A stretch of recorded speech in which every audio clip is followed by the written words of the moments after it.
afternoon, everybody. Welcome into Afternoon Live on the Maize and Blue Review. Weekdays at 1 o'clock. We're here. We're a part of Rivals.com, talking about the latest in Michigan sports. And there is plenty to talk about today. We'll get into some linebackers, some quarterbacks of the future. But first, we've got some house cleaning to get to, and that involves the Michigan basketball team and one aspect of the Hoops team, and that is their head coach, Juwan Howard. We'll get to that out of the gate, linebackers and quarterbacks ahead, plus a few different entertaining items about an old Michigan left-hand southpaw. The old southpaw will be on the mound for the Bo Sox coming up. We'll get to that. A spin-off that you might be interested in TV-wise. And that house cleaning that we said that we would start with involves Juwan Howard. And over the weekend, a rumor with the coach that because the Lakers were firing their head coach, it's been, along with the play-in games that start tonight, the Lakers are always going to be front and center when they get to the NBA in the offseason or after the regular season. And Howard's name popped up, and then there wasn't specifics there about Juwan. It was just a rumor site that came up with his name and put it as a candidate, which made sense.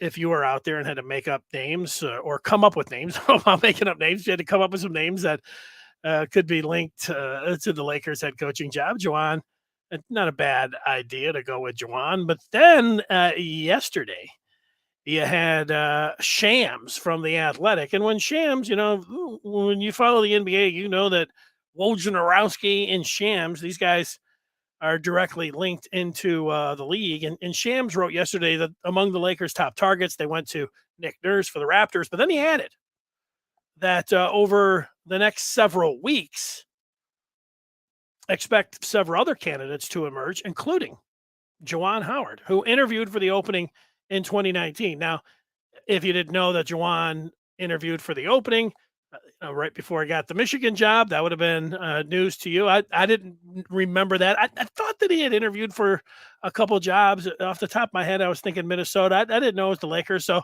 just, from that angle, seemed to be newsworthy, although nobody was really freaking out. If you're a Michigan fan, you're just like, yeah, okay, his two sons are coming in here.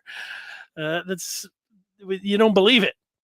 But when it's the Lakers, you at least pay a little bit of attention to it. But then the Lakers Daily, they went out and they pulled up something from the Los Angeles Times, and a writer there, Broderick Turner, who I'm not familiar with, but Turner wrote that Howard interviewed for the Lakers job that eventually went to Vogel in 2019. We just talked about that. Turner also includes here that Howard was an assistant coach for 6 seasons with Miami, 2 championships for LeBron. But what he says in that piece, Broderick Turner, that Howard reportedly wants to continue coaching his sons rather than leaving for the Lakers head coaching position. What we all thought was true and turns out to be true, that Juwan Howard is interested in coaching his son. So, this story, when it was over the weekend and out of the rumor mill, you give it about, normally things like that, you give it about a 1%. Because it was the Lakers, to me, it was like a, 2-3%. When Shams got involved, that kind of took it to out of the realm of just like somebody just pulling a name out of thin air to, okay, maybe give this about a 5 or 6% chance of happening. But the other side, you look at it, just the third year, the coaches, the son's going to be able to play together with their dad, on the bench, and we all think that that's attractive. I was just thinking of it again, like. And now with this particular report, which I think we all believe, I like, the the writer was saying with people that were close to Juwan or had direct knowledge, that kind of stuff. If he would have called me out, I said, "Yeah, I've got pretty close." I would say direct knowledge, but uh, nobody thinks Juwan Howard's going to leave the Lakers. But if somebody like Shams came back and say, you know what, the Howards from South Florida, there, even though they moved around, and Juwan in particular, the when you think about Miami and you think about LA and you think about Ann Arbor, and look, I'm living here in Washtenaw County. I love it myself, and today is absolutely magic outside. I've got the studio windows open here. It's awesome. But there's that part about how about going to live in LA? what about that? What about that weather in Cali? So I'd had it at 5 or 6%, and then you see this kind of tamps it down to again 1%. I know people are like 0%. When things are only a 1 or 2% chance, and even 5%, coming out adamantly like there's absolutely no way this is going to happen. Sure, so you get that, but it's down to 1% or less. However you want to look at that, you can. And there you go with Juwan Howard being in the news. Now, we said we're going to talk about some linebackers for Michigan. And Josh Ross, the Wolverines, lose the linebacker from the state of Michigan who played last year and started. So they'll have to replace one of those guys on the inside. When you start talking Michigan and you get into a front four or a front seven, it can be confusing almost to everyone. When you start saying, well, wait, this guy's a weak side, strong side, but then you have the rush ends. And if you're in a 3-4, those are actually defensive ends, or they're rush ends, or those outside linebackers. And are we just talking about the two guys in the middle? And then you go to a game like Michigan played against Indiana last year, where you had Michael Barrett, and it looked like Michigan was playing a 4-3 with true three linebackers there. Even though Hutchinson and Adejabo were in on that, that was it's an amoeba type front that can change over as down in distance. Certainly, the team that you're playing and what they're doing. Yeah, so for this case, we'll put rush ends and we'll handle them specifically. It's such a glamour spot in football, college football, and pros. We see just as we look at the NFL draft, which is now is it rapidly approaching, I guess, coming up at the end of the month, 2 weeks from Thursday. So it's coming up. But you just think about it, whether it's going to be Aiden Hutchinson from Michigan, Tavon Walker from Georgia, he's a rush end, or Thibodeau from Oregon. Those are the top three players. I think two of those three are going to be picked in the top two spots. And, I don't know what's going to happen with the third one. He could fall down a little bit. And as the days go by, one day you think that Aiden Hutchinson, man, he's a 99% lock, if that's a lock, 99% to be the number one pick to, maybe 90%, maybe Jacksonville likes Walker a little bit more. So if you want Aiden Hutchinson to play for Michigan, if you want him to play for the Lions, a little bit more of an opening there.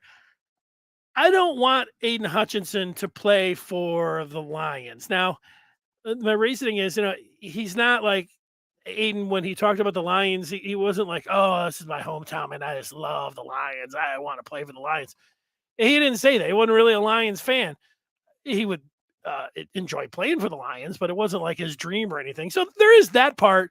There's the other part, like, I don't want Aiden. When you think about the franchise, and I'm hoping that Holmes and Campbell are going to be the guys. And I know there's a lot of enthusiasm, and it's only a year into those guys' tenure and everything else. But and it's not like Jacksonville is this is great franchise. In fact, the more recently with the way they treated some of their players, you could say that the Lions franchise and organization is even better than Jacksonville's. But kind of there's a chance that it's not going to work for Hutchinson And if it doesn't, I would rather have it not working in Jacksonville than not working in Detroit, where everybody, you have to hear everybody, sit around bashing him, for the next couple of years. And so you get two pretty bad organizations. And so that's just my only thought. I don't know. I started talking about rush ends, and instead of going to the linebackers, let's get to the linebackers and talk about Ross being gone. But here's just the scholarship breakdown. I mentioned Barrett. I was surprised. 2 years ago, I liked what I saw from Michael Barrett. That was the COVID year where Michigan only won 2 years. I thought that you'd see a lot more of Barrett last year, but some injuries in there and some guys moving in to play in front of him. But he's still in there in a pinch. Could be out there as a starting linebacker for you. Certainly special teams stalwart. So Barrett, I think everybody likes number 23, the senior. Joey Velasquez, baseball player. You think about him mostly. You saw him a little bit in the spring game, but mostly when you mention Velasquez, you're talking about two sports star, football and in baseball. I think in the spring game, the baseball team was playing. You had Velasquez playing football, then just did the old Rick Leach, or went across the railroad tracks and played baseball.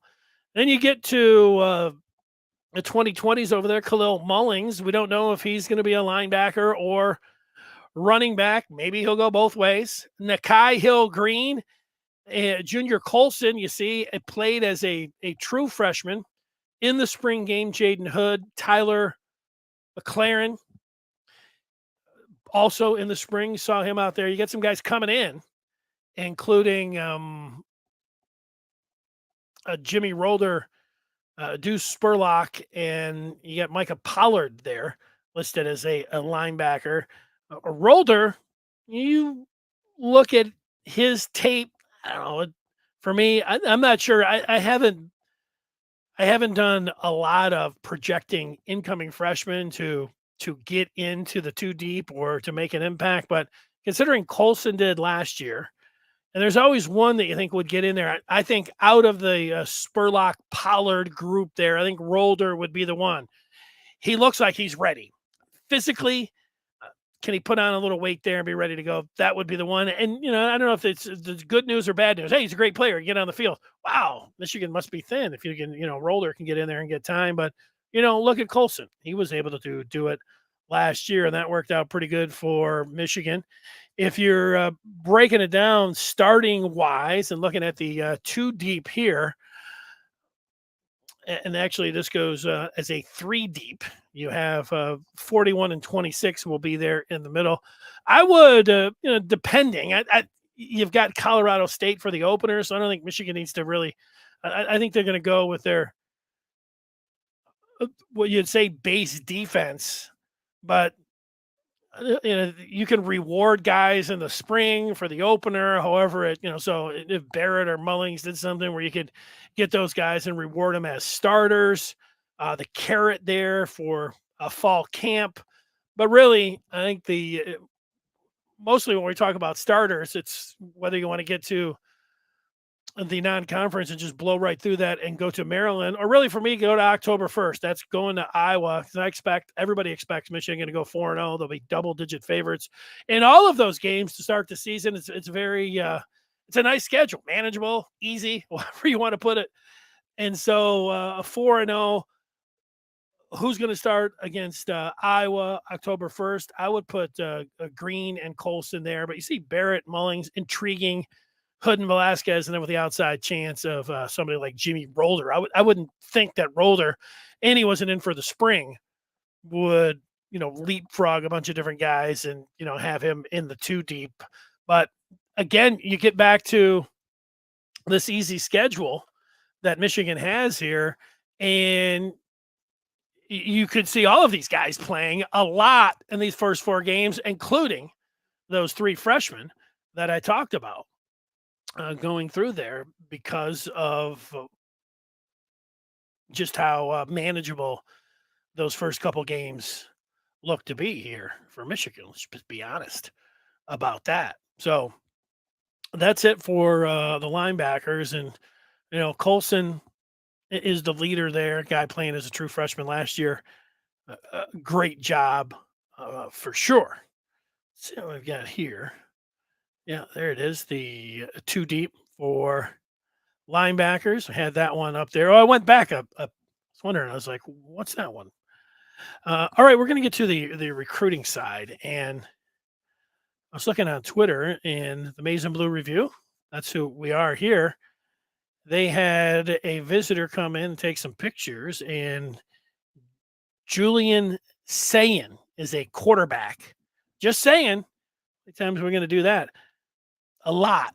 Believe me, we're going to just saying we are going to do that a lot with Julian Sayin, a quarterback for that's not going to be a senior, but he will be a junior this upcoming year. But he is in that 2024 class, and he said it's a special place up in Ann Arbor. I just thought we would talk a little bit about quarterbacks here in the future. When you think about Michigan, you know, next year it's Dante Moore out of Detroit. He's so Michigan is it wants him. I think that a lot of people felt good about Michigan's chances 2 months ago. I, I don't get the feeling that people feel great about Michigan's chances. Like Notre Dame feels really good about their chances, but honestly, he did spend some time in South Bend as well, but he spent some time up in Ann Arbor. Harbaugh was down at the Masters, and FaceTime was saying so. Here he is. He came up. Somebody I would say to monitor, Dante Moore and saying as well. But you're like, hey, isn't Carr in this class, the 2024 class? And you are correct if you have not been following this. And let's just look. Rivals has their, let's get my picture out of there, has their 250 prospect rankings that just recently came out. You see a defensive end from Texas is the number one player in 2024. You've got a corner out of IMG, Desmond Ricks, Ryan Wingo, a wide receiver out of St. Louis. The first quarterback in the 2024 class is out of Charlotte, North Carolina, Jaden Davis, listed as a 5-star. Let's go. Oh, Julian Sayin is a 5-star quarterback, 5th-ranked player right now in the 2024 class, according to Rivals, and the second best quarterback that you can get according to Rivals and how they're ranking them. That is why Michigan is so interested in Sayin coming in, and Julian Sayin said that Michigan was making him a priority. When you hear that, you do wonder, this is a long time out. Sayin, though, is expected to make a commitment in October, this October, where you got something like Dante Moore is going to make his a commitment before school starts. So before September, Sayin is talking about doing it in October, getting it done. But just keeping an eye on this pro-style quarterback from California, 6'1", 180. He's been all over the place as well. He's had a stop at Notre Dame as well. So with Moore and Sayin, Michigan butting heads with the Fighting Irish on the recruiting trail. But if you just go down a little bit here and you start looking at, okay, where are the other QBs after Sayin and Davis? You got a dual threat quarterback in Lagway from Texas. You go down, a couple wide receivers. There's an athlete out of Pennsylvania. Stacy Gades looks like a pretty good running back, IMG. IMG's a football factory. We know that. Here we go, Hollywood, Florida. A lot of talent coming out of Hollywood, Florida. We just keep going down, looking for the quarterbacks. And where is the next one? Boom. There he is. At number 22, CJ Carr out of Saline, a 6'3". Rivals has him down as a 4-star, but was he the 3rd pro-style quarterback here? You got a top 22 player as a sophomore, and you would think that if Michigan wanted Carr, that they would be able to get him. Lloyd Carr is his grandfather. On the other side, his other grandfather is in the College Football Hall of Fame as well. Like this guy has and played at Michigan. Like there's his parents went to Michigan. There is he's got Michigan written all over him. So what does that say to you when Sayan says that they're making him a priority? Well, it's saying that let's make a decision or like are they going to take Carr's commitment? They're going to take Sayan's commitment? Where are the timelines? Hey, uh, recruiting's a funny thing that way when you get down to it. But just something to keep an eye on because Sayan was in there, so you do have Carr. Let's just scroll through and see if he is the third QB that is actually listed here because you did have a dual threat at 7. Yeah, he is because Sayan is the second. There he is. CJ Carr, Jaden Davis, Julian Sayan, and CJ Carr, the top 3 pro style quarterbacks in 2024. And Michigan is heavily involved with 2 of them. Sayan, who was just in, and he was saying that Michigan made him a priority. I can't help it. And then you've got Carr there as well. So we're going to see how that ends up playing itself out. But there you go when it comes down. And there he is. I don't know. I was going to say this graphic. This is making it's almost like a painting here. I think Trevor McHugh got in there with his graphic design, making this up for Sayan, but it looks pretty cool. Because it does. You have to check it out. If you're just listening on the podcast, you'll have to see this graphic work that McHugh was able to put up there. That's it. It's looking pretty good. All right, couple additional things here as I'll get ready. The Tigers, they are in action. Let me just see if the big lefty, the tall, slinky left-hander, the southpaw, Rich Hill, a former Wolverine, is on the mound. And I had to do a double take today when I was looking at the starters and it said Rich Hill. Like, Rich Hill from Michigan? He's got to be 143 years old. Close. 43 years old for Rich Hill, the veteran left-hander who pitched at Michigan for a couple years. Still going out there. Still going. Remember when he was involved and I was talking about, let's see, it was there were 2 pitchers that the Tigers got for Price from Toronto, but I was interested, probably 10 years ago, and get Rich Hill at the trading deadline. And I had a bunch of people coming at me on Twitter saying, "Hey guys, over the hill, Rich Hill," and here he is, still on the mound and throwing against the Tigers today. The former Wolverine, Rich Hill. One other thing for you, I just saw right before I came on here. If you're a Game of Thrones fan, we heard about all these different spinoffs that were possible, but I just saw that that one is happening, and so you might want to check that out if you're a GOT fan.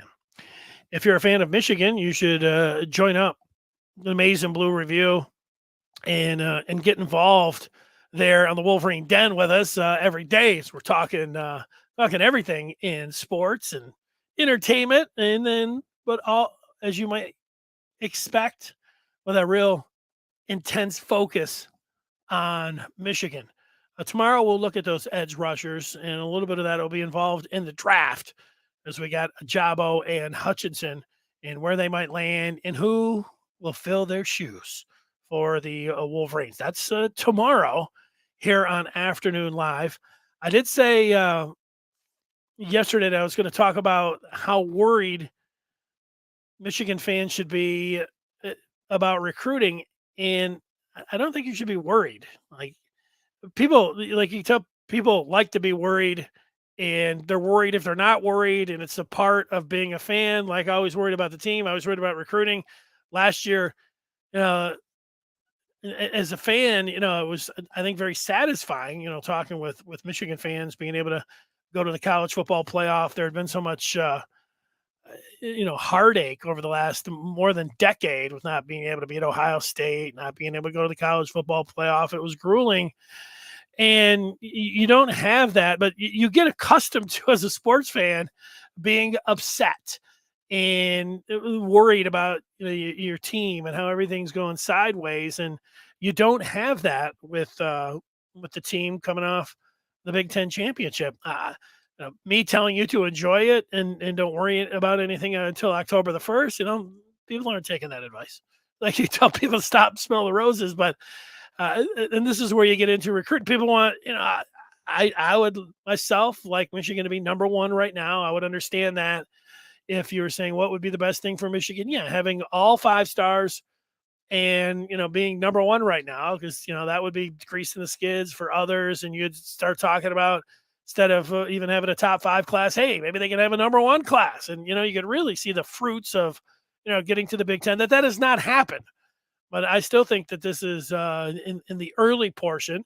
If we are in July, certainly getting into August, and Michigan is not pulling, big time players in, I think there's your level of concern goes up the closer you get to the the high school season starting. But even then, with the way teams close and get in there and are able to pull some of the big names in late, yeah, you'd rather have them early than late, but you want to get them. The bottom line, and I don't know, like, that's it. You want to be worried about it? Go ahead. But today, and not even mid-April, not worried about Michigan's recruiting effort in 2023. Tell me what you want. I'll take it. I'll take the arrows. Okay. Thanks for watching. And we're here every day at 1:00, and we'll see you tomorrow at 1 here on the afternoon live